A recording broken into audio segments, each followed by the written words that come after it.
Hi and welcome to this tutorial. Today we're going to talk about what tracing is and why tracing is essential for your system.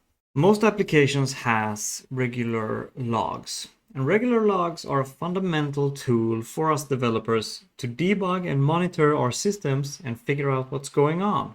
As a system grows, the significance of maintaining comprehensive logs becomes more and more crucial and is really important for you to retain observability of your system. So why are we talking about logs? We were going to speak about tracing, right? Well, it's important to understand where logs will fail us. If you have a small system, not many moving parts, then logs will probably be just fine. But as your system grows, maybe you have multiple services and many microservices which are triggering events which triggers other services to do things. So how will you know why your system is behaving in a way that it is? For instance, consider the error logs that we are viewing in front of us. Three different services. We have a register, an email, and an invoice service. We can see that a new user has registered. These are just plain logs. And we can see that it sent user email about being a new user. It did send a user email from the email service. But then the invoice service is sending an email. And all of a sudden we have an error. In a log system, this error would probably be picked up and we would get a notification saying that the email service has failed to parse the template. Maybe in a real world scenario, your log would have a little bit more information, but it doesn't tell the full story. And that's where tracing comes in. If we only see this small error log saying that an email failed to parse, it doesn't really tell us why our system was trying to send an email or where the email originates from. In smaller systems, this is of course pretty trivial to figure out because maybe you have one or two functions that trigger emails. But in a large environment, it might be really troublesome to understand why the template is failing. Tracing would allow us to visualize a flow of operations throughout our system. One thing that is great about tracing is that it won't only show us that an error occurred, it will show us why. It will show us which service triggered the email service to actually send an error. The logs that we were watching is actually from this scenario. We have a user who can register on a website, and our register service will send out a new customer event to the email service, which is also consumed by an invoice service, which will then send out monthly invoices. In our scenario, we're only seeing that the email service fails, but we're not seeing why, and we can't understand how. So we will take a look at how we can implement tracing and how tracing works so we can figure out this scenario. So tracing is really, actually, in practice, quite simple.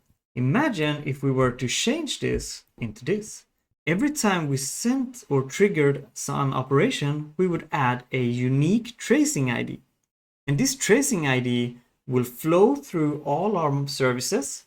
We can use that ID to tie a workflow or a flow throughout our services so that actually this ID is sent between services, allowing us to step back and trace why this event is happening. So as you can see here, the user registers. We have a tracing ID of 123. This tracing ID keeps following along our application to the email service. And the same thing goes here to the invoice service. We can see the same trace ID.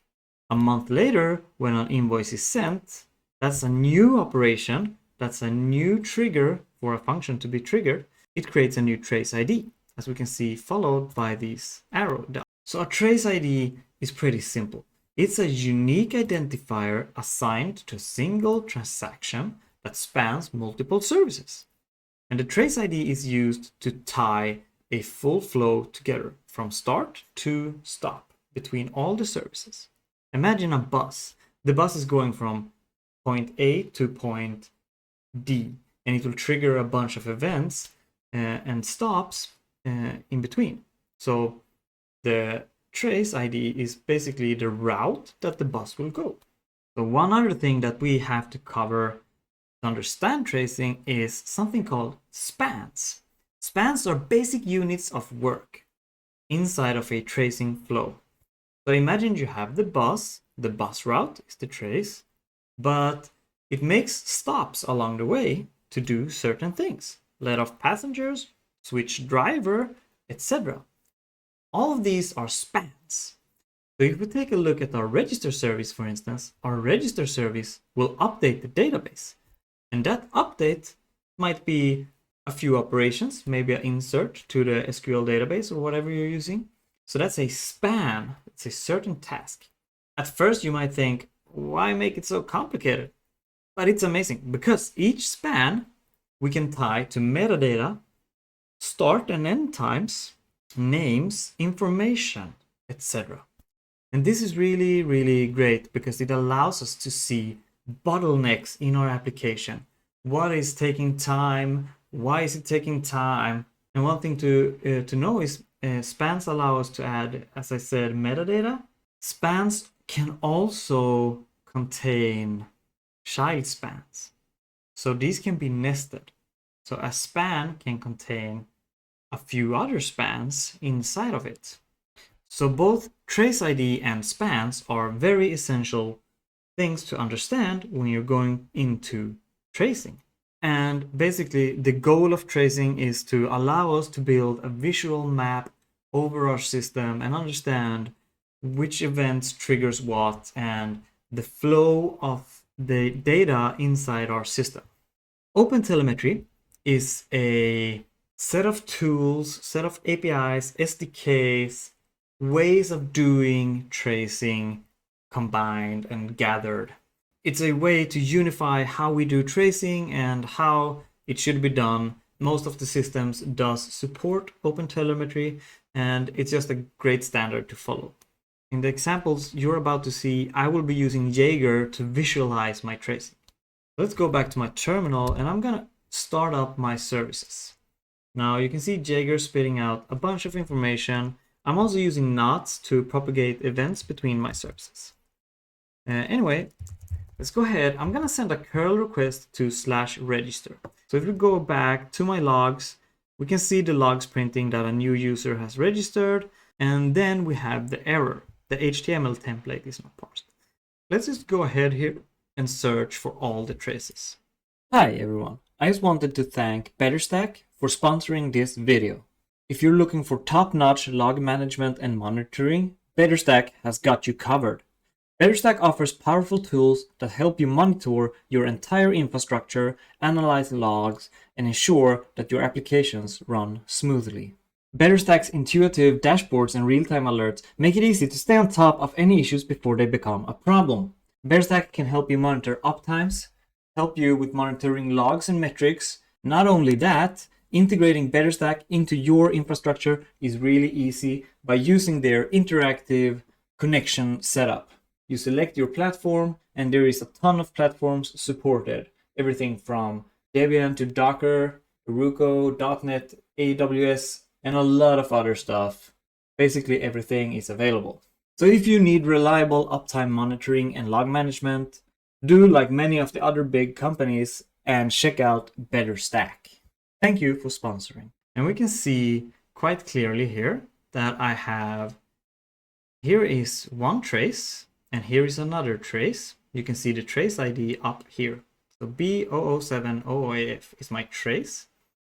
You can see the first one contains 5 spans. So the whole trace route had 5 stops, which did something. We can actually see all the services which are involved inside this trace. So we have opened up our first trace here, and we can see that it's originating from the register service. And whenever we did that, it started a bunch of sequences of events inside our system. First, we got the information to /register. Then it started to insert the user information in the database. I can open up this span and see more information about it. You can add information to spans and metadata, whatever you want. It all depends up to you. So we can see whenever I do update invoice, we can see the invoice ID, we can see which operation it recalculated the invoice, and we can see the user ID.